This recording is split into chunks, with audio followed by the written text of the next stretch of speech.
Hey, good morning, good afternoon, everyone, and welcome. My name is Bruce Watkins with Field Marketing here at NetApp. Today is a review of the Red Hat Summit show, which recently occurred at the end of June in San Francisco. And presenting today is Gabe Chapman with NetApp, who's a principal architect out of our CTO office. Today you're going to hear a few trends that occurred at the show, kind of what was hot, who should go, that kind of thing. You also hear some news from Solidfire/NetApp and just trends in general that were evident at the show. So you'll hear from Gabe on that. So a couple housekeeping items before we get started. The lines will be muted. However, if you do have a question, feel free to throw it out in the chat room, which is in the lower left-hand corner of your display. Also want to take a minute to talk about a couple upcoming What You Missed seminars or series. And it's really, if you're not able to go to a show, we give you a quick recap of it. Next week at this time, we're going to review Cisco, which is going on right now, just finishing up. So we'll review that next week on July 21st. We'll also have a similar What You Missed webinar on the VMworld show, which will occur for September 6th. So look for that. We try and keep this high level, short and sweet. In appreciation for your time, we will send out socks, Solidfire socks, so make sure when you register that you have your address in there, and we'll send those out probably within the next 4 or 5 days. So we appreciate you dialing in, and with that, let me go ahead and hand it over to Gabe Chapman with our CTO office. Gabe? Hey, thanks, Bruce. Thank you very much for the wonderful introduction there. So let's put it to it. We got a quick agenda here that we're going to kind of touch base on all of these different factors. This is my, I think, third Red Hat Summit that I've actually been to. I do a lot of open source and open technology-based technology summits and integrate with a lot of technologies around that space. And so, for me to go to a show like this is always a great treat and a pleasure because it really does show the development and growth of the open source community as it continues to dominate in certain respects in certain technology areas and whatnot. So quick agenda here, won't go through all that part, but let's just kind of get on with it and get rolling. Real quick about myself, I am a principal architect with the Solidfire Office of the CTO. My focus and background is primarily around storage and virtualization and cloud technologies with a primary focus around open source and containerization technologies that are kind of coming to the fold right now. We do a lot of work around what we would consider next generation data center. And obviously, some of the trends or the major trends that are shifting the data center today, shifting how applications are built, developed, deployed, and consumed, revolve around open source technologies like what Red Hat offers today, as well as OpenStack and containerization. So if you are so inclined, you can follow me on the Twitters. I am Bacon's King. Shoot me an email anytime. I'm happy to chat with anybody. Email address there, gabriel.chapman@netapp. So with that said, let's get rolling here. So Red Hat Summit is kind of an interesting show. This is I believe the 11th year. Let's see, let me do the math there. The very first Red Hat Summit happened in 2005. And they had roughly about 700 attendees. This year we had about 5,500 attendees there in San Francisco at the Moscone Center.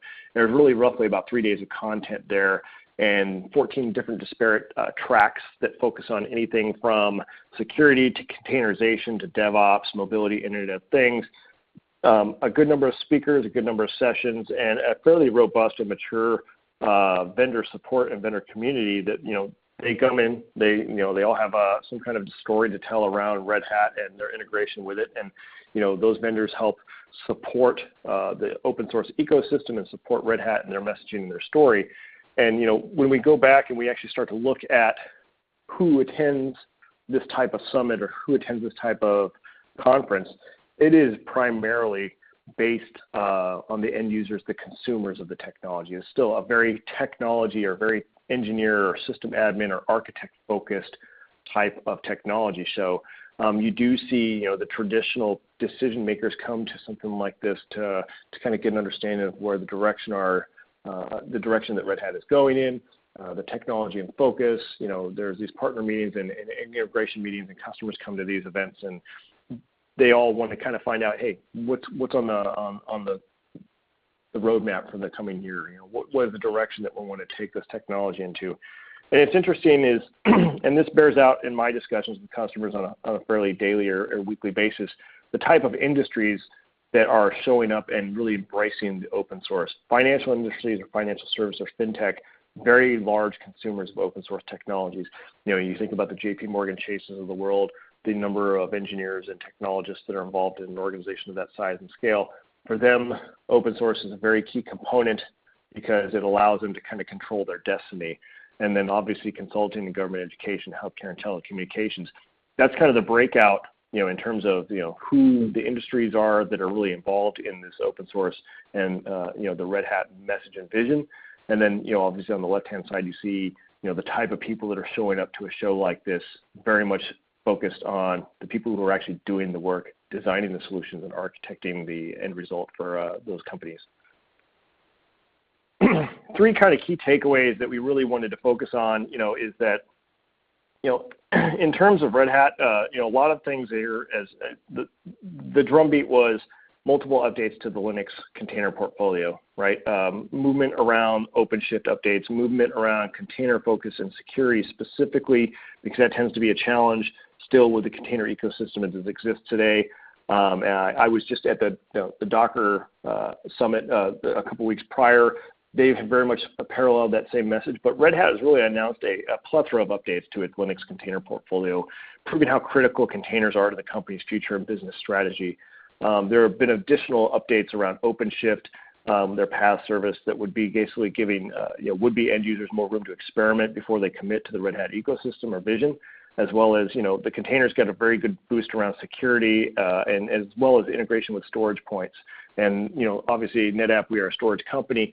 We have some good stories to tell around how we integrate with the container storage message as well. And we can talk a little bit about that as we kind of move forward. And go to the next slide here. So I would say that for the most part, one of the major stories and message points is that, they are all in with their PaaS, container, and hybrid cloud story.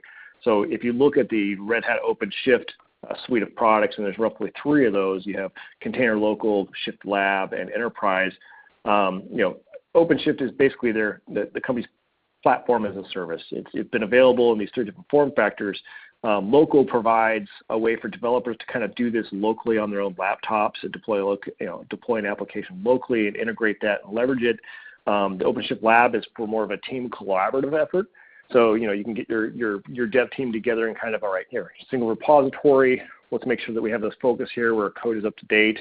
And then, obviously, the container platform is there, is what we're looking at. What used to be called OpenShift Enterprise by Red Hat is now, Red Hat Container Platform. That's the production platform. So, you kind of have this 3-pronged approach towards going from local on my laptop to group collaboration towards pushing into production and full commit. And, really one of the big things here is around the focus on scalability and integrations with things like Kubernetes. I mean, OpenShift has moved away from, their kind of homegrown Red Hat products and more towards a Kubernetes embracement. And this is a platform that will allow them to scale and differentiate themselves a little bit from other players in this space, possibly around Docker Swarm, which has made it more push-button ready, but maybe less massive scale oriented. We're talking maybe showing, ranging from like 1,500 containers being deployed to 45, 50,000, 70,000 containers being deployed in a single instance. That's the direction that they want to take. When we look at something like CloudForms, which is kind of like the hybrid cloud management tool, that was based on their open source Manage IQ product that they had acquired. It's designed really kind of to enable applications to bridge multiple clouds. They've expanded support for things like AWS, Azure, and Google Cloud, in addition to traditional OpenStack, which Red Hat has their own distribution that they push forward with. It's all of this space towards, agile cloud, continuous integration, continuous delivery, and what they were confirming as continuous innovation. That is very much a very strong message that Red Hat is trying to push forward with as they move, down through this ecosystem and show their maturity and growth. And that's one of the big areas that they really did want to focus on, was the fact that, in a podcast that Mr. Cormier gave after the show, and even on the show floor itself during some of the keynote addresses, containers are here to stay, and containers are essentially Linux. And and who other than Red Hat has a 15-year maturity of Linux open source integration and supportability. And as we start to take container technologies and integrate them into more of a daily workflow, and not so much of a science project as where they may have started out as for some organizations, we are looking for support. We are looking for robust feature-rich integrations. We're looking for security. We're looking for workflows that integrate with a more cohesive open source stack. And in that respect, you really get down to the base root of it is like, hey, I'm going to run a container. It really is just a stripped down Linux variant. And Red Hat has a lot of growth and a lot of information and intellectual property and all of the what you would expect from a very mature company who is coming to market with a product that fits towards a new method or new mode of operation. And containers will be everywhere. As a concept, containers are not a new technology. They've been around for quite some time. I mean, even in the Unix days we had them. But now people are trying to move around their workloads in a hybrid cloud environment, and containers are obviously the vehicle that are going to be able to support and facilitate that.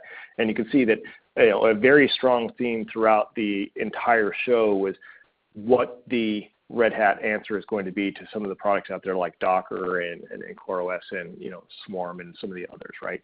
There are different choices, and that's another message that that resonated strongly from within the summit was that choice was a big issue. It's like you have a lot of choices. There's a lot of organizations that are trying to put forward a story and message here. Here's an organization that has a very strong, cohesive background and a lot of, a significant number of customers that have gone down this road, and they have a lot of expertise that they can lend to it. Focus on, operational maturity. So they have a couple products, one of them called Red Hat Insights. And that's kind of a two-pronged approach. Initially, it was launched with support for Red Hat Enterprise Linux and Enterprise Virtualization. It's been enhanced now to provide additional visibility into their OpenStack component. And not only just OpenStack itself or OpenStack clusters, but containers and traditional virtualized workloads. Insights now will offer for a full container workload analysis, updates for OpenStack cloud capabilities, and Actions Insight Planner to add customization and task assignments.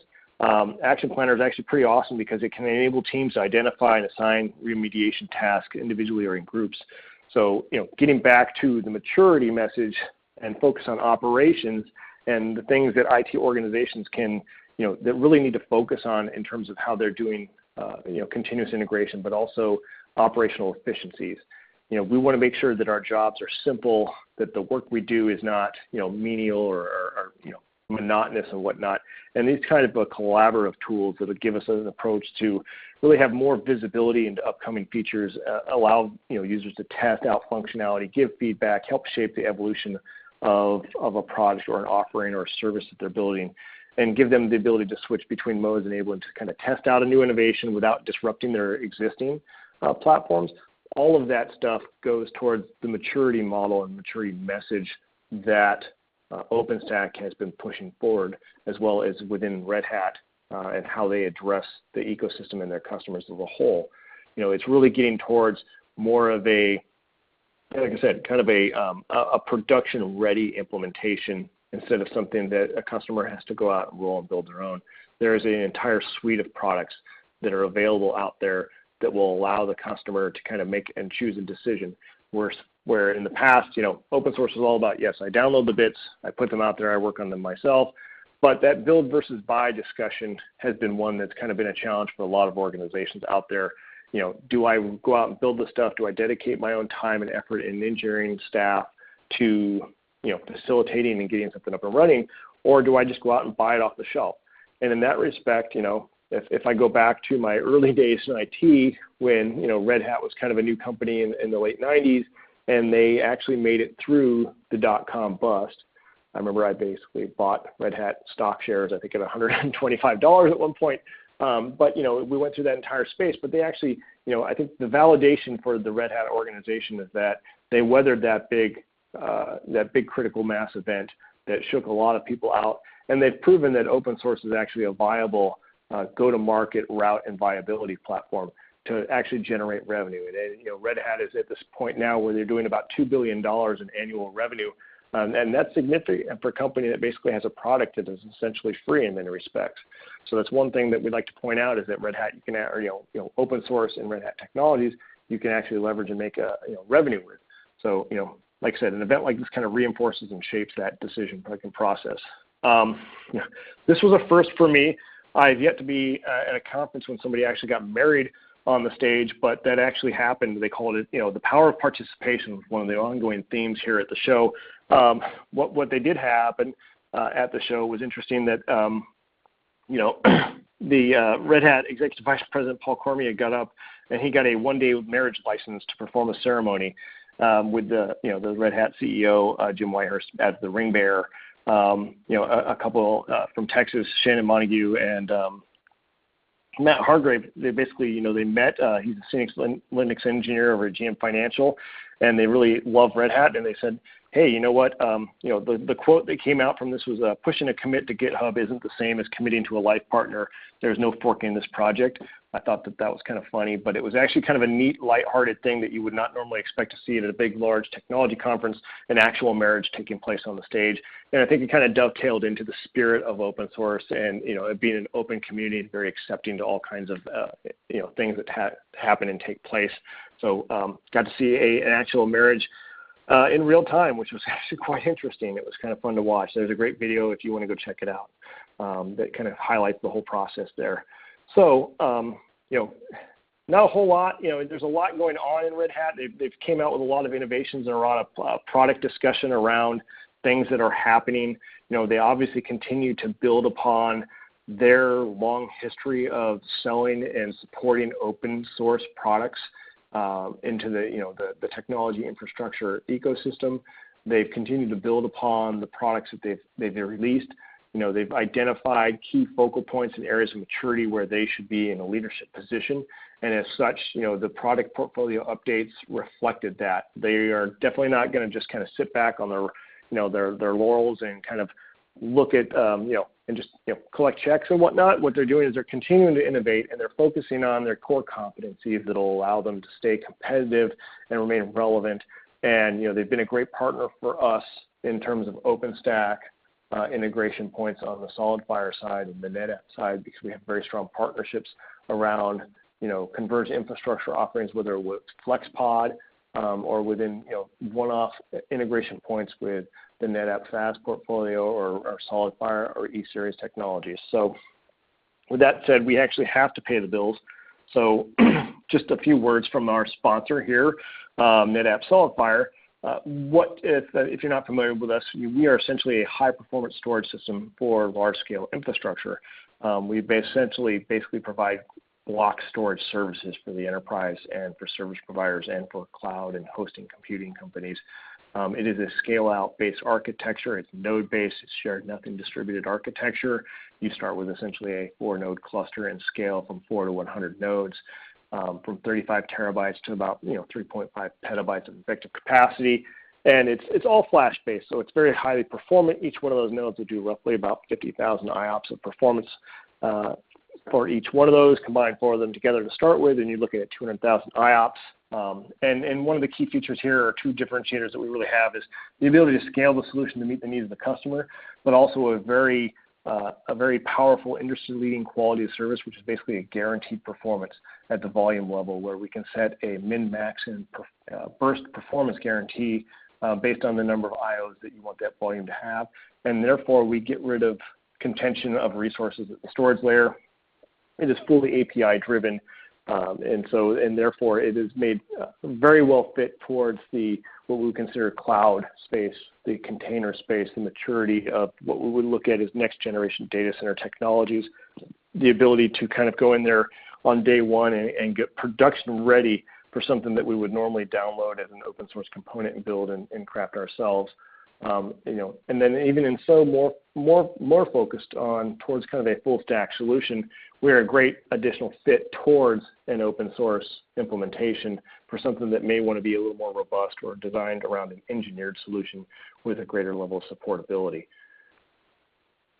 I would encourage everyone to go check out the pub at NetApp, which is our basically, netapp.github.io, where our GitHub repository is for all of our published developer content centric, including code and blogs and videos. There's a whole bunch of information out there.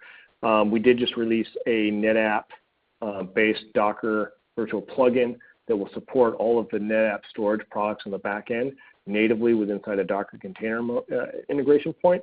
There's great integration with Red Hat in that respect, as well as Kubernetes and Mesosphere. So there's a lot of different bits and pieces and different choices, and that's one of the big themes that came out of the Red Hat Summit this week was that they want to make sure that customers understand that there are a number of choices that they can make as they go forward out there, and that Red Hat is one of those in there, as well as some of these other competing solutions and technologies that are out there. It is very much a spirit of collaboration and getting towards the goal of this next generation computing ecosystem that we've kind of designed and looking forward to is more based on microservice-based architectures and whatnot instead of our traditional legacy development cycle. Like I said, related resources here would be go to netapp.github.io.